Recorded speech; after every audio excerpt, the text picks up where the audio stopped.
But the news is getting more and more explosive, obviously, as we have a Conservative fight on our hands for who's going to take over. Some of you will have seen Rishi Sunak's bid today.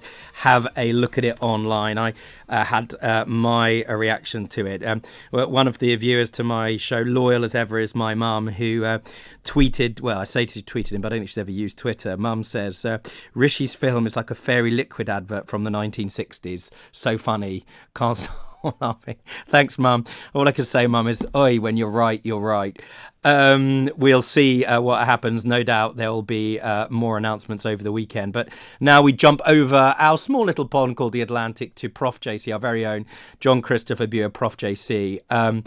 There is, of course, all sorts of continuing horrors across the world to deal with. But one of the things we haven't dealt with, the programme Prof JC, which you'll be getting news about, actually isn't about America, is the horrifying news that the ex-Prime Minister of Japan, Shinzo Abe, was assassinated.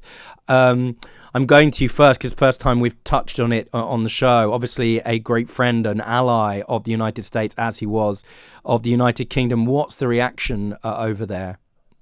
I think it's shock. It's Americans are very concerned because as the EU Parliament voted yesterday on one thing about guns and about abortion, the world is watching. Mm-hmm. And the world is watching America and the gun violence. There were 9 murders with guns in Japan mm-hmm. over the period, and there were 40,000 more murders in this country over the same amount of time. So we're concerned, we're a bit ashamed, mm-hmm. and we hope that this pandemic of gun violence and mm-hmm. of mass destruction comes to an end, but it's going to take a lot of strong-willed people to make it happen. Well, it's going to take a lot of strong-willed people, but it's also going to have to take 2 things, it seems to me. First of all, a legal fight. Whether or not you're going to be able to overturn Heller, the critical case, which upholds that individuals rather than militia have the constitutional right to bear arms. That's one problem. And the other problem is the money. Another court case, frankly, Citizens United, which says that the NRA can spend as much money as it likes, making sure that politicians with a pro-gun stance end up on the GOP, the Republican platform, with the right amount of funding to win seats in Congress. That's a problem too, isn't it? Of course it's the problem. And the problem is that, and we'll be discussing this, I'm sure, that Joe Biden only has as much power as he has votes in Congress. And he doesn't have them. And he's pleaded, just as you saw a few minutes ago, to make abortion more available to individuals, American women. He mentioned a young child of 10 years old, mm-hmm. and he doesn't have the power. And what you have in your country is remarkably different. But everyone is mourning that, and everyone of a certain age. Some people are remembering where they were when they got the announcement of FDR's death, and JFK, and MLK, and John F. Kennedy himself. And in fact, when King George passed away, we all remember that, who were old enough. And I have to say to your mother, Oy vey is mir. Yeah, no, Oy vey is mir indeed. It seems like you, as you described, there is this kind of pandemic of mayhem. Now, there looked like there was some limited good news in that at least part of Congress passed a limited bill in respect of limiting firearms, or at least the red flag laws in terms of who's entitled to get hold of them. Can you just explain that law and what it means now?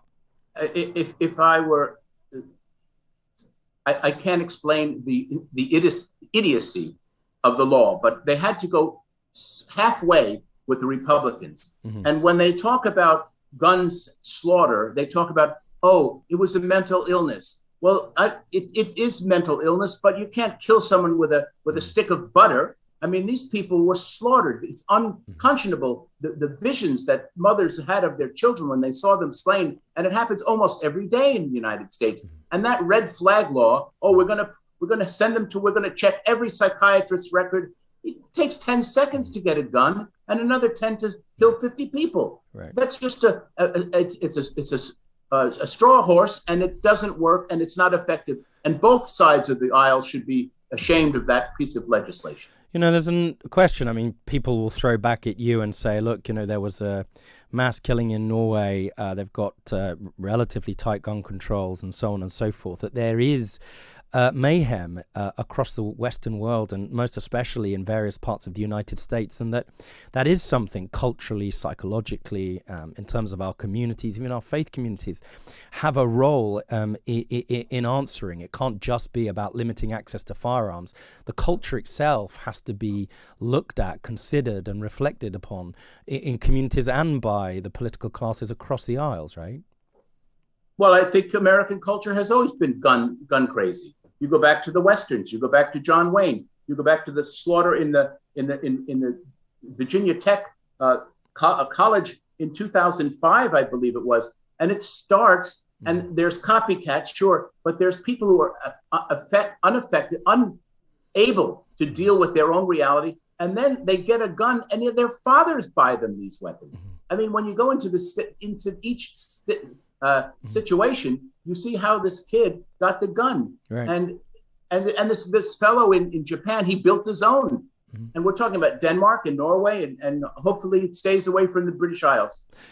Prof. JC, can I start something that I don't think I necessarily prepared you for when it comes to this? It's often surprising to me. I watch news across all of the networks, the ones that are on the right and left, and even some of the stuff you can only get online. I was listening to Ben Shapiro the other day, and one of the things I found myself totally agreeing with him about, and he's extremely pro-gun, he's about as pro Second Amendment as you can get, was I find it really surprising that every time there's a mass killing in your country, the name of the killer is published, and broadcasters will do precisely what I consider to be the wrong thing, what we would never do here. As you'll recall, in the mass shooting in New Zealand, for instance, you heard Jacinda Ardern stand up and say, we will never say the name of this killer. We will never give him that platform, the notoriety he was seeking. Why is it that across American networks, especially, for example, on CNN and other channels, they continue to give precisely what these people are partly looking for, a degree of notoriety and infamy? How come they're not anonymous? I couldn't agree more, Rob, and I never do.